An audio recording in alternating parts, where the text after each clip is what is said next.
Good morning everyone! For today's video, samahan niyo kaming magpunta sa Damagan Falls sa Dimiao, Bohol. Fast forward ay nakarating na agad kami ng Dimiao. Madali lang pala hanapin yung falls na to, basta ang tandaan niyo lang, pag nakarating na kayo ng sentro, after ng simbahan, bibilang lang kayo ng pangatlong kanto at doon na kayo magra-right turn. Tandaan niyo lang din yung Margos Lechon Manok, yun yung palatandaan na doon na kayo kakanan. Dito na rin pala muna kami nag-stop para bumili ng lechon manok na babaunin or ulamin namin. Andito na pala yung pinsan ko na naghihintay sa amin. By the way, meron pala akong tita na nakatira dito sa Dimiao, sa Barangay Katugasan. Ito yung kapatid ng mama ko. Tsaka andito rin yung mga pinsan ko. Yung sinundan namin yung pinsan ko kasi hindi namin alam papunta doon. Nakapunta na ako dito dati pero grade 5 pa lang ako. Yun yung last na punta ko dito kasama si mama tsaka yung kapatid ko. Sobrang tagal na nun kaya hindi ko na talaga maalala. 2 dekada nang nakaraan. Pero yung daan lang yung nakalimutan ko. Yung memories nung pumupunta kami dito ay hindi ko pa nakalimutan kasi ang nagustuhan ko tuwing sumasama kami kay mama pumunta dito is marami silang prutas dati. May siniguelas, duhat, mangga at marami pang iba na sa puno namin mismo sinusungkit. Tapos dumaan muna kami dito sa maliit na pwesto ni nanay. Nanay Adi yung tawag namin sa kapatid ni mama. Kasi sila yung magkasunod sa magkapatid, bali mas matanda si mama ko. Dito pala sila nanay nagtitinda ng barbecue or kung minsan may umorder sa kanila kaya nagluluto sila ng mas maaga. Katulad ngayon, maaga sila nagluto. Sakto lang din pagdating namin nagligpit na si nanay kasi sasama din siya magsiswimming mamaya. Sobrang ganda rin ng lugar nila dito kasi parang refreshing. Marami kasing puno, mafe-feel mo talaga yung nature. Tapos tahimik yung lugar nila. Katulad nito ang daming green. May mga first time pala pumunta dito or yung walang mga guide, meron namang mga signs or marks na nakalagay kung saan yung daan papunta sa Damagan Falls. Itong dinadaanan namin ay papunta na rin to sa Damagan Falls pero hindi mo na kami didiretso doon. Dadaan muna kami sa bahay nila nanay para mag-lunch muna at para makita rin namin sa Tatay Doming at saka yung mga pinsan ko na nandun sa bahay nila. Itong nadaanan namin sa left side na may mga nakaparadang sasakyan, ayun na yung pababa papunta doon sa falls. Medyo malayo-layo pa yung bahay nila nanay mula doon sa falls. Pero meron daw silang shortcut pero walang daanan ng motor. Pero kwento ng isang ate ko, yung laging sumasama kay mama noon, hindi pa yata ako pinanganak.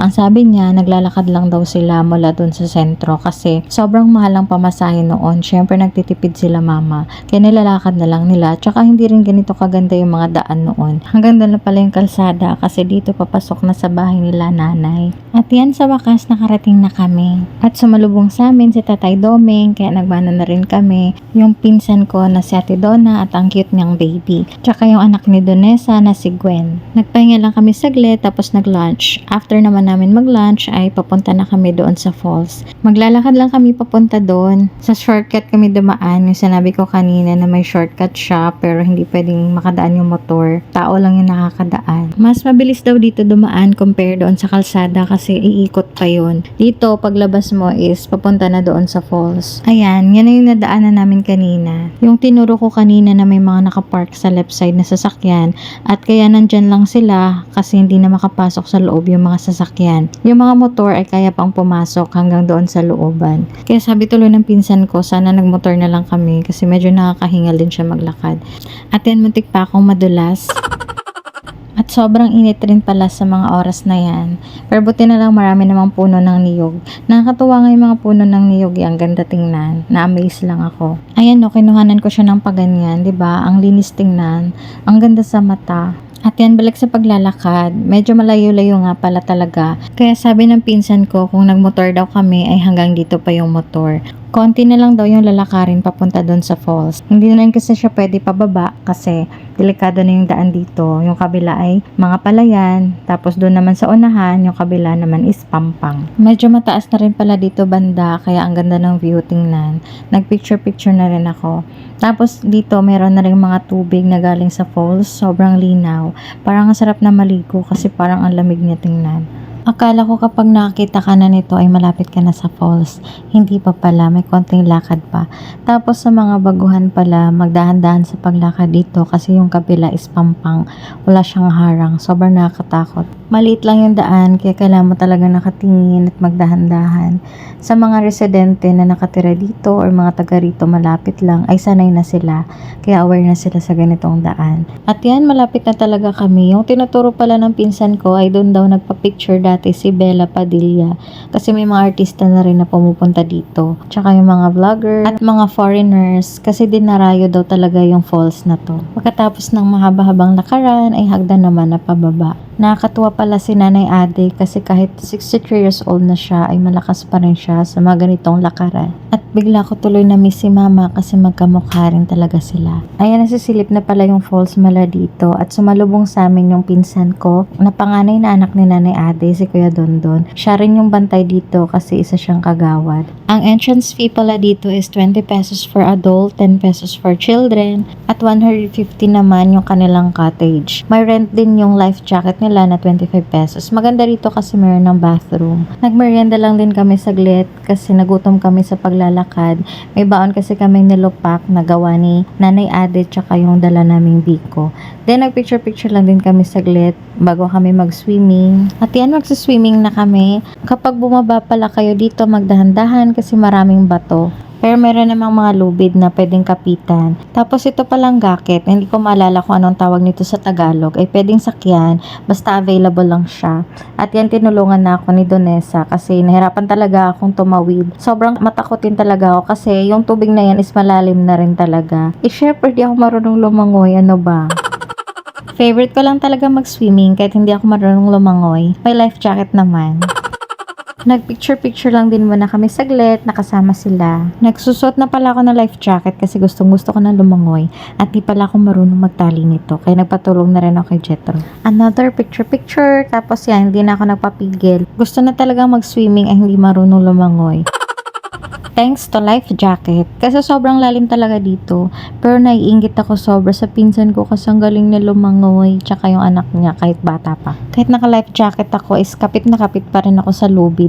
Kasi baka kung saan ako tangayin, hindi ako marunong. So naman si Jetro, napaka-supportive. Tinawanan ba naman ako ng tinawanan? Nakakatuwa daw yung itsura ko kasi kahit naka life jacket ako, takot na takot pa rin ako. Syempre sobrang lalim ng tubig dito, sabi ng pinsan ko. Sa sobrang lalim daw nito, wala pang nakasukat kung gaano siya kalalim. Kasi sobrang ingat talaga yung mga naliligo dito. Kapag hindi taga rito or hindi sanay, hindi marunong lumangoy, kailangan talaga naka-life jacket. Tsaka may bantay lagi. Anyway, nakarating pala ako sa dive board. Kasi sabi ni Donessa, itry ko daw para maranasan ko naman. At first time ko rin talaga siyang gawin.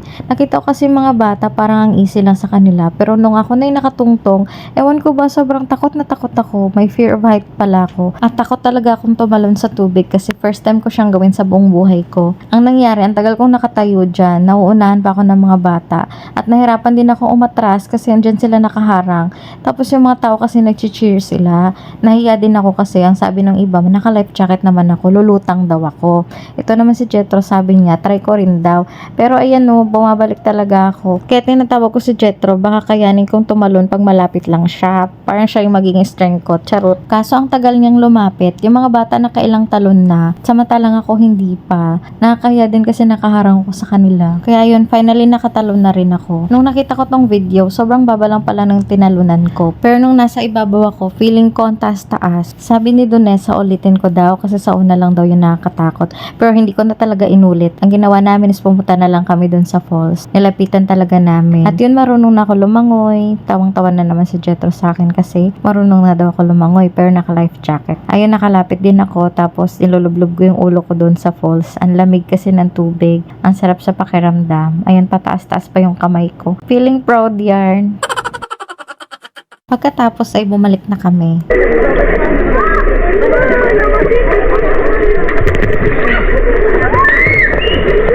Ano? Kamao na si Marie. Wow!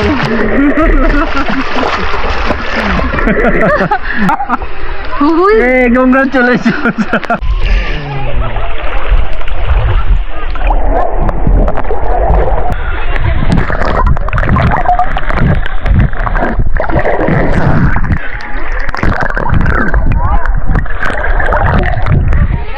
Nag-ahon na kami nito kasi sobrang tagal na namin nakababad sa tubig.